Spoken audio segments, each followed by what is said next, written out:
प्रभु यीशु ख्रीष्टंकर अति बहुमूल्य नाम आपण प्रत्येक को अमृतमानार कार्यक्रम को स्वागत करे एवं नूतन दिवस शुभेच्छा मध्य जनाए।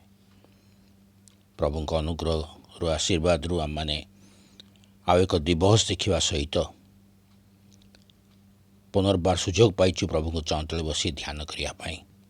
प्रभु आम मान को वाक्य द्वारा कथा होउछंती। आम से वाक्य द्वारा निज आत्मिक जीवन को वृद्धि करुअछु। प्रभु आम मान सहित रही से ही आम मान को स्वर शुणाऊँच। तेणु प्रभु को महान को धन्यवाद देवा सहित आसतु प्रार्थना करवा। आय आम मान अत्यंत दयालु परम मंगल पिता धन्यवाद दौच प्रभु तमरी महानाम को। प्रभु दया कल अनुग्रह कल आम जीवन में आव एक दिवस तुम जोग कल। हाँ प्रभु यह समय निज निजक तुम चरणते रखी प्रार्थना करुचु। प्रभु तुम आम प्रत्येक सहवर्ती परमेश्वर हो। विशेष प्रभु जो वाक्य तुम्हें देवाक जाऊछ से वाक्य को बुझापी ऊर्ध्वर साहाय्य प्रदान कर। पवित्र आत्मा का शक्ति आम को जोगाओ जद्वारा वाक्य को बुझी आम मैंने जीवन में व्यवहार करूँ। आरंभ शेष पर्यंत तुम कथा हुआ। प्रार्थना जीशु नाम रे मागुअछु, आमेन।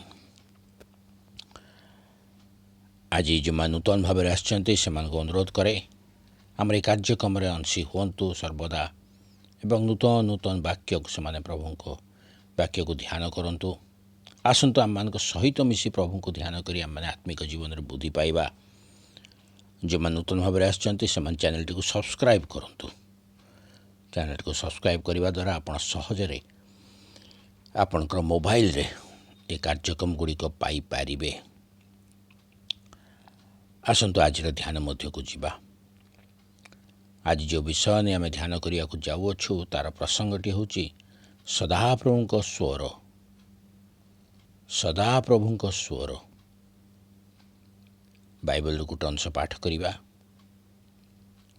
यात्रा पुस्तक 19 पर्व तार 9 पद। यात्रा पुस्तक 19 पर्व तार 9 पद लिखा जाए। तहु सदाप्रभु मूसा को कहिले, देख आम्भे तुम सहित कथा कहला बेले लोक माने जेपरि ताहा शुणी पारिबे मध्य तुम्भटारे सर्वदा प्रत्यय करिबे। एथिपाई आम्भे निबिड़ मेघरे तुम निकट को आसुअछु। एथि उत्तर मूसा लोकमान को कथा सदाप्रभु को जणाइले। पुनर्बार पढ़ा को चाहे। तहु सदाप्रभु मूसा को कहिले, देख आम्भे तुम सहित कथा कहला बेले लोक माने जेपरि ताहा शुणी पारिबे मध्य तुम्भठारे सर्वदा प्रत्यय करिबे। एथिपाई आम्भे निबिड़ मेघरे तुम निकट को आसुअछु। एथि उत्तर मूसा लोकमान को कथा सदाप्रभु को जणाइले। प्रभु ए पट वाक्य मान को आशीर्वाद करंतु एवं बुझिया पई साहाय्य करंतु। एठरा आमे देखू सदाप्रभु निजे मूसा को कहउचंती, मु तुम निकट को आसीबी, तुम सहित कथा हेबी। काहीकि सदाप्रभु मूसा सहित मिसिवा को आसीबे।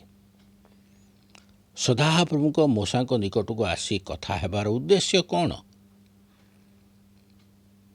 पूर्वर सर्वदा सदाप्रभु मूसा सहित कथा हेउथिले, किंतु एथर काहीकि सदाप्रभु कहउचंती, मु तुम निकट को आसीबी और तुम सहित कथा हेबी। आमे पूर्वर पाठ कले आमे विषय बुझी परिबा। इस्राएल संतानगण मिसर देशरू बाहर हेबार तृतीय मासर प्रथम दिन रे सिनय प्रांतर उपस्थित हेले। सेठारे सेमाने छाउणी स्थापन कले। मूसा सेठारे पर्वत को जाई सदाप्रभु सहित कथा हेबा निमंते प्रस्तुत हेले। अर्थात मूसा पर्वत को आरोहण कले। सेठारे से सदाप्रभु को स्वर शुणिले। सदाप्रभु मूसा को कहिले, तुम्बे जाए इस्राएल गण को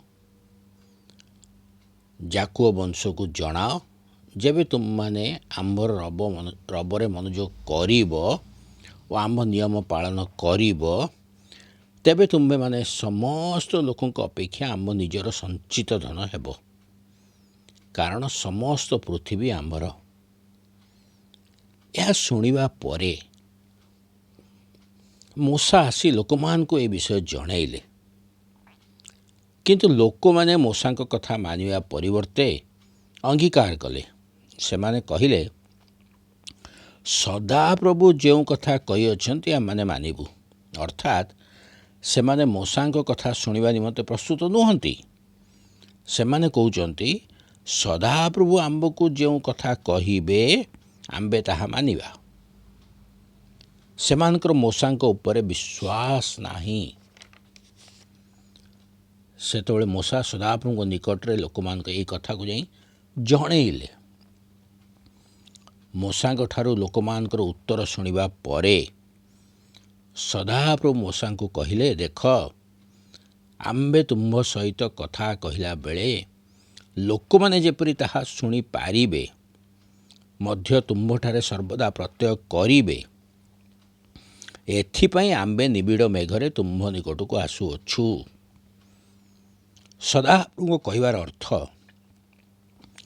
ମୁଁ ତୁମ୍ଭ ନିକଟକୁ ଆସିବି, ତୁମ୍ଭ ସହିତ କଥା ହେବି, ଲୋକମାନେ ମଧ୍ୟ ଆମର କଥା ଶୁଣିବେ। ଯେତେବେଳେ ଲୋକମାନେ ଜାଣିବେ ବା ଶୁଣିବେ ମୁଁ ତୁମ ସହିତ କଥା ହେଉଛି, ସେତେବେଳେ ସେମାନେ ସର୍ବଦା ତୁମଠାରେ ପ୍ରତ୍ୟୟ କରିବେ ବା ତୁମକୁ ବିଶ୍ୱାସ କରିବେ, ତୁମର କଥା ମାନିବେ। ଇସ୍ରାଏଲୀମାନେ ତୁମର କଥା ଶୁଣୁନାହାନ୍ତି, ତୁମ କଥାକୁ ଅଙ୍ଗୀକାର କରୁଛନ୍ତି। କିନ୍ତୁ ଯେତେବେଳେ ସେମାନେ ମଧ୍ୟ ମୋହର ସ୍ୱର ଶୁଣିବେ, ସେମାନେ ବିଶ୍ୱାସ କରିବେ, କଥା ମାନିବେ। ସେହି ଲୋକମାନେ ବିଶ୍ୱାସ କରିବେ ଯେ ପ୍ରକୃତରେ ତୁମ୍ଭେ ମୋ ସହିତ କଥାବାର୍ତ୍ତା କରୁଛ। ମୂଷାଙ୍କୁ ସତ୍ୟ ବୋଲି ପ୍ରମାଣିତ କରିବା ନିମନ୍ତେ ସ୍ୱୟଂ ପରମେଶ୍ୱର ସ୍ୱର୍ଗ ଛାଡ଼ି ପୃଥିବୀକୁ ଆସି ମୂଷାଙ୍କ ସହିତ ଲୋକମାନଙ୍କ ସମ୍ମୁଖରେ କଥା ହେବା ନିମନ୍ତେ ପ୍ରସ୍ତୁତ ଅଛନ୍ତି। ଦେଖନ୍ତୁ କେତେ ସୁନ୍ଦର ବିଷୟ। ନିଜର ଦାସ, ନିଜର ମନୋନୀତ ଦାସଙ୍କୁ ସେ ସତ୍ୟ ବୋଲି ପ୍ରମାଣିତ କରିବା ପାଇଁ ଲୋକମାନଙ୍କ ସମ୍ମୁଖରେ ସଦାପ୍ରଭୁ କହୁଛନ୍ତି, ମୁଁ ଆସିବି। ସ୍ୱର୍ଗ ଛାଡ଼ି ସେ ଆସିବେ ଏବଂ ଲୋକମାନଙ୍କ ସମ୍ମୁଖରେ ସେ ମୂଷାଙ୍କ ସହିତ ମିଶିବେ ଏବଂ କଥା ହେବେ, ଯେଉଁ ସ୍ୱର କି ଲୋକମାନେ ମଧ୍ୟ ଶୁଣିବେ। ପରମେଶ୍ୱର ପ୍ରକୃତରେ ପ୍ରମାଣ କରିବା ନିମନ୍ତେ ଚାହୁଁଥିଲେ ଯେ ମୁଁ ମୂଷାଙ୍କୁ ଇସ୍ରାଏଲୀମାନଙ୍କ ନେତା ବା ଲିଡର ଭାବରେ ମନୋନୀତ କରିଛି। ସେ ଚାହୁଁଥିଲେ ଲୋକମାନଙ୍କୁ ଜଣାଇବା ପାଇଁ, ପ୍ରମାଣ କରିବା ପାଇଁ। ମୁଁ ମୂଷାଙ୍କୁ ଆଦେଶ ଦେଉଛି ତୁମମାନଙ୍କୁ କଡ଼ାଇ ନେବା ନିମନ୍ତେ।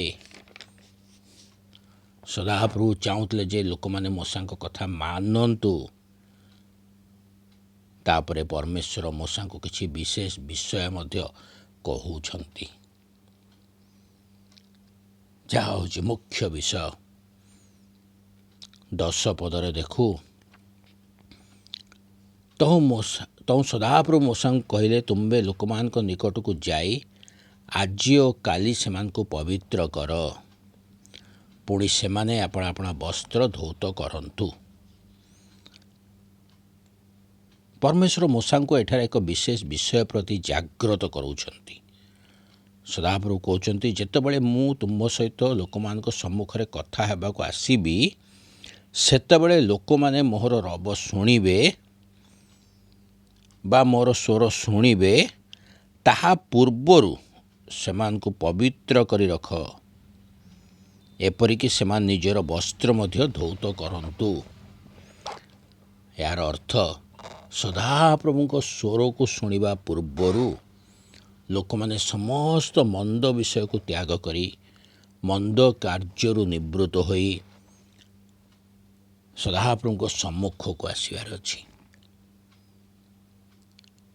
ସଦାପ୍ରଭୁ ସେ ଚାହୁଁଛନ୍ତି ସେମାନେ ସମସ୍ତ ମନ୍ଦ ବିଷୟକୁ ତ୍ୟାଗ କରି ମୋ ସମ୍ମୁଖକୁ ଆସିବେ। ଏଠାରେ ଲେଖାଯାଏ ସମ୍ପୂର୍ଣ୍ଣ ପବିତ୍ର ହୋଇ, ଅର୍ଥାତ୍ ହୃଦୟରେ ପବିତ୍ରତା ଏବଂ ଶରୀର ବାହିକ ବିଷୟରେ ମଧ୍ୟ ପବିତ୍ର ହେବା ଦରକାର, ସମ୍ପୂର୍ଣ୍ଣ ପବିତ୍ର। ସଦାପ୍ରଭୁ ଏଠାରେ ଶିକ୍ଷା ଦିଅନ୍ତି ବା ଆଦେଶ ଦିଅନ୍ତି, ତାଙ୍କ ସମ୍ମୁଖକୁ ଯିବା ପୂର୍ବରୁ ଲୋକମାନେ ପବିତ୍ର ହେବା ନିହାତି ଦରକାର। ସଦାପ୍ରଭୁଙ୍କ ସ୍ୱର ଶୁଣିବାକୁ ହେଲେ ସମ୍ପୂର୍ଣ୍ଣ ପବିତ୍ରତାର ଅବସ୍ଥା ରହିଅଛି। ଏହି ବିଷୟ ଆଜି ମଧ୍ୟ ପରମେଶ୍ୱର ଆମମାନଙ୍କୁ କହୁଅଛନ୍ତି। ଆମମାନେ ଯେତେବେଳେ ପରମେଶ୍ୱରଙ୍କ ରବକୁ ଶୁଣିବାକୁ ଯାଉଅଛୁ, ଅର୍ଥାତ୍ ଯେଉଁଠାରେ ପ୍ରଭୁଙ୍କର ବାକ୍ୟ ପ୍ରଚାର କରାଯାଏ, ମଣ୍ଡଳୀରେ ହେଉ, ସଭା ସମିତିରେ ହେଉ, ଏପରିକି ଯେତେବେଳେ ଆମେ ଅନଲାଇନ୍ରେ ମଧ୍ୟ ଗିର୍ଜା ପ୍ରାର୍ଥନା କରୁ ଏବଂ ଅନଲାଇନ୍ରେ ମଧ୍ୟ ଆମେ ମୋବାଇଲ ଦ୍ୱାରା ବାକ୍ୟ ଶୁଣୁ, ବାକ୍ୟ ଶୁଣିବା ପୂର୍ବରୁ ନିଜକୁ ପବିତ୍ର କରିବା ଉଚିତ। ନିଜକୁ ପବିତ୍ର କରିବାର ଅର୍ଥ ସମସ୍ତ ମନ୍ଦ ବିଷୟରୁ ନିଜକୁ ନିବୃତ୍ତ କରିବା, ନିଜର କରିଥିବା ପାପ ବିଷୟରେ ପଶ୍ଚାତାପ କରିବା, ପ୍ରାୟଶ୍ଚିତ୍ତର ହୃଦୟ ସହିତ ସଦାପ୍ରଭୁଙ୍କ ସ୍ୱର ଶୁଣିବା ନିମନ୍ତେ ଆମେ ବସିବା। ମନ ମଧ୍ୟରେ ଛନ୍ଦ, କପଟ, ଅହଂଭାବ, ଗର୍ବ, ଅହଙ୍କାର, ଅନ୍ୟ ପ୍ରତି ଈର୍ଷା ନେଇ ସଦାପ୍ରଭୁଙ୍କ ସ୍ୱରକୁ ଶୁଣିବା ନିମନ୍ତେ ବସିବା ଉଚିତ ନୁହଁ। ଏହା ହେଉଛି ଆମମାନଙ୍କ ନିମନ୍ତେ ବହୁତ ବଡ଼ ଶିକ୍ଷା ଅଟେ। ଆଜି ଆମେ ଯେତେବେଳେ ସଦାପ୍ରଭୁଙ୍କ ବାକ୍ୟ ଶୁଣିବା ନିମନ୍ତେ ଯାଉଛୁ, ଯେଉଁଠାରେ ହେଉ, ବକ୍ତା ଯିଏ ମଧ୍ୟ ହୁଅନ୍ତୁ, ଏପରିକି ଯେତେବେଳେ ଆମେ ମୋବାଇଲ ଫୋନରେ ମଧ୍ୟ ବାକ୍ୟ ଶୁଣୁଛୁ, କିପରି ଶୁଣୁଛୁ? ମଣ୍ଡଳୀରେ ବାକ୍ୟ ପରିବେଷଣ ସମୟରେ ଆମେ କଥାବାର୍ତ୍ତା ହେଇଥାଉ। ଏପରିକି ପ୍ରାୟ ଆଜିକାଲିର ମଣ୍ଡଳୀମାନଙ୍କରେ ବାକ୍ୟ ସମୟରେ ଅନେକ ନିଜର ମୋବାଇଲରେ ବ୍ୟସ୍ତ ଥାନ୍ତି। ଏପରିକି ଯେତେବେଳେ ଆମେ ନିଜ ଗୃହରେ ରହି ମୋବାଇଲରେ ବାକ୍ୟ ଶୁଣୁଛୁ, ସେତେବେଳେ ବାକ୍ୟକୁ ଅନ୍ କରିଦେଉଛୁ ଏବଂ ବାକ୍ୟ ତା ବାଟରେ ଚାଲୁଥାଏ ମୋବାଇଲରେ, ଆମେ ନିଜ କାର୍ଯ୍ୟରେ ବ୍ୟସ୍ତ ଥାଉ। ନିଜ ନିଜ ମଧ୍ୟରେ ଆମେ କଥାବାର୍ତ୍ତା ହେଇଥାଉ। ଏକ ପ୍ରକାର ହାଲୁକା ମନୋଭାବ ନେଇ ଆମେ ବାକ୍ୟକୁ ଶୁଣିଥାଉ। ଯେତେବେଳେ ଆମେ ଜୁମ୍ ମିଟିଂରେ ମାଧ୍ୟମରେ କୌଣସି କାର୍ଯ୍ୟକ୍ରମରେ ଯୋଗ ଦେଉଛୁ, ବାକ୍ୟ ସମୟରେ ଆମେ କ୍ୟାମେରା ଅଫ୍ କରିଦେଇ ନିଜ ନିଜ କାର୍ଯ୍ୟରେ ବ୍ୟସ୍ତ ଥାଉ। କେବଳ ଆମେ ଲୋକଙ୍କୁ ଜଣାଇଥାଉ ଯେ ଆମେ ଜୁମ୍ ମିଟିଂରେ ଉପସ୍ଥିତ ଅଛୁ, ଆମେ ପ୍ରାର୍ଥନା ସଭାରେ ଯୋଗ ଦେଉଛୁ, ଏହା ଲୋକଙ୍କୁ ଦେଖାଇବା ପରେ ଆମେ କରିଥାଉ। କିନ୍ତୁ ଆମର ମନ ଅନ୍ୟ ଆଡ଼େ ଥାଏ। ଏହା ହେବା ଉଚିତ ନୁହଁ। ଯଦି ଆମେ ପ୍ରଭୁଙ୍କ ସ୍ୱରକୁ ଶୁଣିବା ନିମନ୍ତେ ସୁଯୋଗ ପାଇଛୁ, ତେବେ ପ୍ରସ୍ତୁତ ହୋଇ ପବିତ୍ରତା ସହିତ ସେ ବାକ୍ୟକୁ ଶୁଣିବା। କାରଣ ବାକ୍ୟ ଦ୍ୱାରା ପରମେଶ୍ୱର ଆମ ସହିତ କଥା ହୁଅନ୍ତି। ଯେଉଁ ସ୍ଥାନରେ ପ୍ରଭୁଙ୍କ ବାକ୍ୟ ବିତରଣ କରାଯାଏ ବା ପରିବେଷଣ କରାଯାଏ, ସେଠାରେ ପରମେଶ୍ୱରଙ୍କର ଉପସ୍ଥିତି ଥାଏ। ପରମେଶ୍ୱରଙ୍କ ଉପସ୍ଥିତିରେ ବସିବା ନିମନ୍ତେ ଆମକୁ ପ୍ରସ୍ତୁତ ହେବାକୁ ହେବ। ତେଣୁ ସଦାପ୍ରଭୁ ମୋଶାଙ୍କୁ କହୁଛନ୍ତି, ଯେତେବେଳେ ମୁଁ ତୁମ ସହିତ କଥା ହେବି, ଲୋକମାନେ ମୋର ସ୍ୱର ଶୁଣିବେ, ତା ପୂର୍ବରୁ ସେମାନଙ୍କୁ ପବିତ୍ର ହେବାକୁ କୁହ।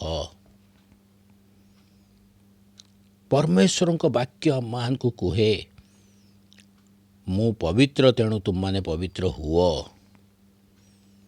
ସଦାପ୍ରଭୁ ସର୍ବଦା ପବିତ୍ର ଅଟନ୍ତି। ତାଙ୍କରି ସ୍ୱରକୁ ଶୁଣିବାକୁ ହେଲେ ଆମକୁ ପବିତ୍ର ଭାବରେ ବସିବାକୁ ହେବ। ଏବଂ 11 ପଦ ଆମେ ଯେତେବେଳେ ପାଠ କରୁଛୁ, ସେଠାରେ ଲେଖା ହେଉଛି, ତୃତୀୟ ଦିନ ନିମନ୍ତେ ସମସ୍ତେ ପ୍ରସ୍ତୁତ ହୁଅନ୍ତୁ। କାରଣ ତୃତୀୟ ଦିନରେ ସଦାପ୍ରଭୁ ସମସ୍ତ ଲୋକଙ୍କ ସାକ୍ଷାତରେ ସିନୟ ପର୍ବତ ଉପରକୁ ଓହ୍ଲାଇ ଆସିବେ। ସଦାପ୍ରଭୁଙ୍କ ଆସିବା ପୂର୍ବରୁ ସମସ୍ତେ ପ୍ରସ୍ତୁତ ରହିବେ। ସଦାପ୍ରଭୁକୁ ସ୍ୱରକୁ ଶୁଣିବା ନିମନ୍ତେ ସମସ୍ତେ ପ୍ରସ୍ତୁତ ରହିବେ। ଆଜି ବାକ୍ୟ ଦ୍ୱାରା ବହୁତ ବଡ଼ ଶିକ୍ଷା ଆମମାନଙ୍କୁ ମିଳେ। ଆଜି ଆମେ ପ୍ରଭୁଙ୍କ ବାକ୍ୟ ଶୁଣିବା ସମୟରେ କିପରି ହୃଦୟରେ ବସୁଛୁ, ଆମ ହୃଦୟ ମଧ୍ୟରେ ଥିବା ସମସ୍ତ ପ୍ରକାରର ଆବର୍ଜନାକୁ ଆଜି ଆମେ ବାହାର କରି ପ୍ରଭୁଙ୍କ ବାକ୍ୟ ଶୁଣୁଛୁ ନା ଅପବିତ୍ର ଭାବରେ ବସୁଛୁ ଶୁଣୁଛୁ? କ'ଣ ବାକ୍ୟ ଶୁଣିବା ନିମନ୍ତେ ନିଜକୁ ଆମେ ପ୍ରସ୍ତୁତ କରିଛୁ? ଯଦି ଆମେ ସାଧାରଣ ଭାବରେ ଏକ ଫର୍ମାଲିଟିଜ୍ ଭାବରେ ବାକ୍ୟକୁ ଶୁଣୁଛୁ, ମନେ ରଖନ୍ତୁ ଆମେ ପରମେଶ୍ୱରଙ୍କ ସ୍ୱରକୁ ଶୁଣିପାରିବା ନାହିଁ। ଆମେ ବକ୍ତାଙ୍କର ସ୍ୱରକୁ ଶୁଣିପାରିବା ସତ, କିନ୍ତୁ ପରମେଶ୍ୱରଙ୍କ ସ୍ୱରକୁ ଶୁଣିବା ନାହିଁ। ତେଣୁ ପରମେଶ୍ୱରଙ୍କ ସ୍ୱରକୁ ଶୁଣିବା ପୂର୍ବରୁ ନିଜକୁ ପ୍ରସ୍ତୁତ କରି ପବିତ୍ରତା ସହିତ ଶୁଣିବା ଦରକାର। ପ୍ରଭୁ ଆମମାନଙ୍କୁ ଏହି ବୁଦ୍ଧି ଜ୍ଞାନ ଆମକୁ ପ୍ରଦାନ କରନ୍ତୁ, ଚାଳନା ଦିଅନ୍ତୁ, ଯେପରି ସଦାପ୍ରଭୁଙ୍କ ସ୍ୱରକୁ ଆମେ ଯେତେବେଳେ ଶୁଣୁଛୁ, ଯେତିକି ସମୟ ଆମେ ଶୁଣୁଛୁ ପବିତ୍ରତାର ସହିତ ନିଷ୍ଠାର ସହିତ ଏକାଗ୍ରତା ଭାବରେ ଆମେ ସେ ସ୍ୱରକୁ ଶୁଣିବା। ଆମେ ଯେଉଁଠି ଶୁଣୁନା କାହିଁକି, ଆମେ ଘରେ ମୋବାଇଲରେ ଶୁଣୁ, ମଣ୍ଡଳୀରେ ଶୁଣୁ, ସଭା ସମିତିରେ ଶୁଣୁ, ଯେଉଁଠାରେ ବି ବାକ୍ୟ ଶୁଣୁ, ଯଦି ଏକାଗ୍ରତା ଭାବରେ ପବିତ୍ରତା ହୃଦୟ ସହିତ ଆମେ ଶୁଣିବା, ତେବେ ପ୍ରଭୁଙ୍କ ସ୍ୱରକୁ ଆମେ ଜାଣିପାରିବା, ଶୁଣିପାରିବା। ସେ ସ୍ୱର ଆମ ହୃଦୟ ମଧ୍ୟରେ କାର୍ଯ୍ୟ କରିବ ଏବଂ ଆମେ ଆଶୀର୍ବାଦ ଯୁକ୍ତ ହେବା। ଏ ଅଳ୍ପ ଚିନ୍ତାରେ ପ୍ରଭୁ ଆମମାନଙ୍କୁ ଆଶୀର୍ବାଦ କରନ୍ତୁ। ଆସନ୍ତୁ ପ୍ରାର୍ଥନା କରିବା। ମଙ୍ଗଳମୟ ପିତା, ଧନ୍ୟବାଦ ଦେଉଛୁ ପ୍ରଭୁ ସୁନ୍ଦର ବାକ୍ୟ ପାଇଁ।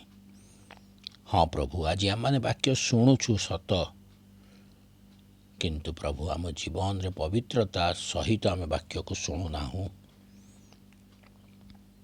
ହଁ ପ୍ରଭୁ, ଦୟାକର ଆମମାନଙ୍କୁ ସେଇ ବୁଦ୍ଧି, ସେ ଜ୍ଞାନ ଦିଅ।